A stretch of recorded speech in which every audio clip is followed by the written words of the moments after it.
వాడిని తప్పించును. బీదలు అంటే ఎవరండి? సరైన టైంలో ఒంటికి వస్త్రం లేనివారు, ఆకలైనప్పుడు అన్నం లేనివారు, వాళ్ళే బీదలు. అవునా? చాలామంది కాగితాలు గోనె సంచులు వేసుకొని తిరుగుతూ ఉంటారు. వాళ్ళ ఇళ్ళ దగ్గరికి వెళ్ళి చూడండి, వాళ్ళ ఇంటి ముందు కార్లు ఉంటాయి, బైకులు ఉంటాయి, మంచి మంచి డాబాలు ఉంటాయి, మంచి స్థితిలో ఉంటారు. వాళ్ళు కాదు. బీదలంటే కొన్ని ప్రాంతాలకు వెళ్ళి చూస్తే ఉండటానికి ఇల్లు ఉండదు, ఆ పైన చిన్న పట్ట ఒకటి వేసుకొని బ్రతుకుతుంటారు, చెట్టు కింద బ్రతుకుతారు. ఆ రోడ్డు పక్కన చిన్నది ఏదైనా ఒక స్టాల్ పెట్టుకొని అక్కడ జీవిస్తుంటారు. వాళ్ళు బీదలు.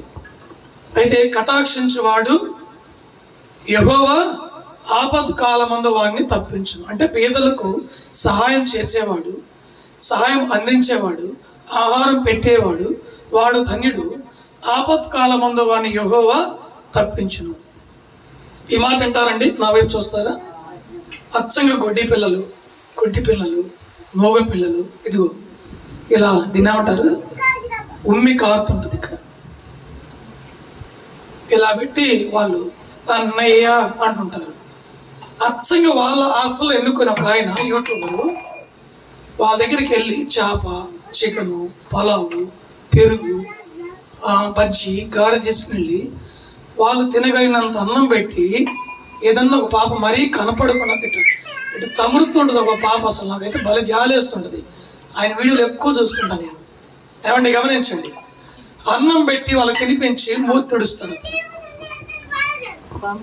దేవునికి మహిమ కలుగును గాక. ఇప్పుడు వీళ్ళకు చేయూతనిచ్చే వ్యక్తి, వీళ్ళకు సహాయం చేసే వ్యక్తి, ఆహారం పెట్టే వ్యక్తి, వస్త్రాలు పంచే వ్యక్తి, వారిని బాగోగులు చూసుకునే వ్యక్తి ధన్యుడు. కాస్త గమనిస్తున్నారు నా మాటలు? బేదలను కటాక్షించేవాడు ధన్యుడు అంటే, ఇప్పుడు ఆ యూట్యూబర్ పేరు నాకు ఐడియా లేదు, కానీ అతను ధన్యుడే. ఎందుకంటే ఒక అన్యుడే కానీ ధన్యుడు. అతడు ఈ పిల్లలకి అచ్చంగా సహాయం చేస్తూ ఉంటాడు. నేను చూసి అతని ఫాలోవర్స్ కూడా కొట్టాను. అతని వీడియో వస్తూ ఉంటాను, చూస్తూ ఉంటాను. ప్రతి హాస్టల్కి వెళ్ళి వాళ్ళకి అన్నం పెడుతూనే ఉంటాడు. వస్త్రాలు ఇస్తాడు, వాళ్ళకి షూ ఇస్తాడు, బుక్స్ వాళ్ళకి సప్లై చేస్తాడు. ఈ విధంగా ఆ పిల్లలకి ఏదో సహాయం చేస్తూనే ఉంటాడు. అంటే బీదలను కటాక్షించేవాడు, కనికరించేవాడు, ఏదైనా సహాయం చేసేవాడు దేవుని దృష్టిలో ధన్యుడు. దేవునికి మహిమ కలుగును కాక. హల్లెలూయా. కనుక ఎవరైనా సరే నీ కంటికి బీదవాడు, లేదంటే కడుదీనుడు, పేదవాడు కనిపిస్తే దాన్ని పోయేటప్పుడైనా సరే, ఉన్న చోటైనా సరే, ఎవరైనా ఫలానా వ్యక్తి బీదవాడు అనుకుంటే మనకు ఒక 50-100 సహాయం చేయి. వాడు ఆ పూట బచ్చం తెచ్చుకుని వాడు పోషించబడతాడు, వాడి ఆకలి తీరుతుంది. దేవుని నామానికి మహిమ కలుగును గాక. బైబిల్లో యేసుప్రభు ఒక చక్కటి ఉపమానం చెప్పాడు. 10,000 నేను తీసుకున్నా. ఏమండి కొంచెం నా వైపు చూడండి. 10,000 నేను తీసుకున్నా. నేను ఈ అబ్బాయికి అప్పిచ్చా. నేను ఎవరి దగ్గర తీసుకున్నా?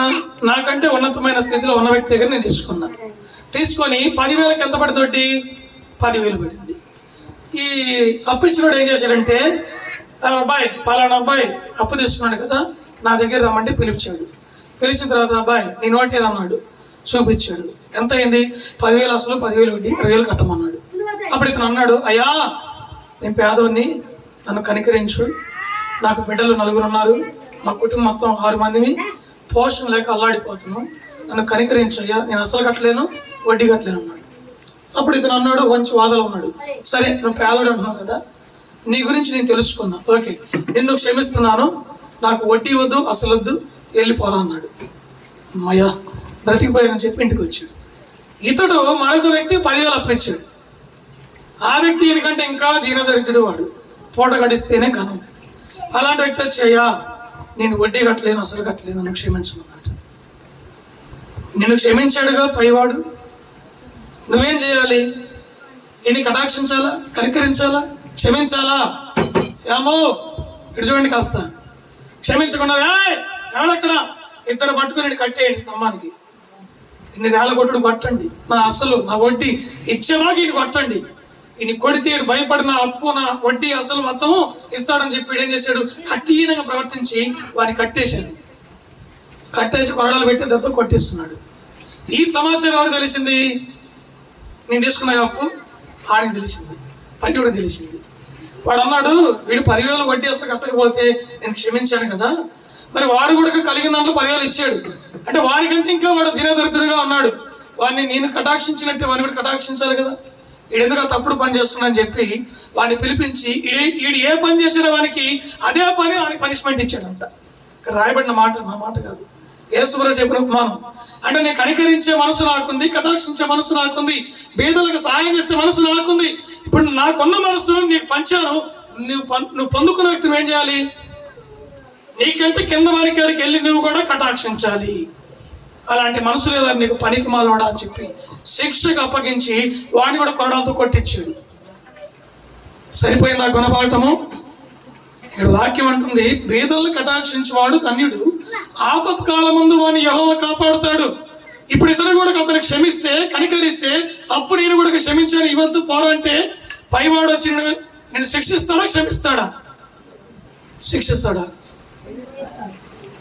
క్షమిస్తాడా? ఏదో చెప్పండి, అవును కాదని. శిక్షిస్తాడా క్షమిస్తాడా? క్షమిస్తాడు. నువ్వు క్షమించని గుణం నీ లేనప్పుడు అతను ఎలా నువ్వు క్షమిస్తాడు? అందుకని శిక్షించి తగిన పనిష్మెంట్ ఇచ్చాడు. అలాంటి మనసు నీకు ఉండకూడదు అని చెప్పి యేసుప్రభువు చెప్పిన మాట అది. దేవునికి మహిమ కలుగును కాక. హల్లెలూయా.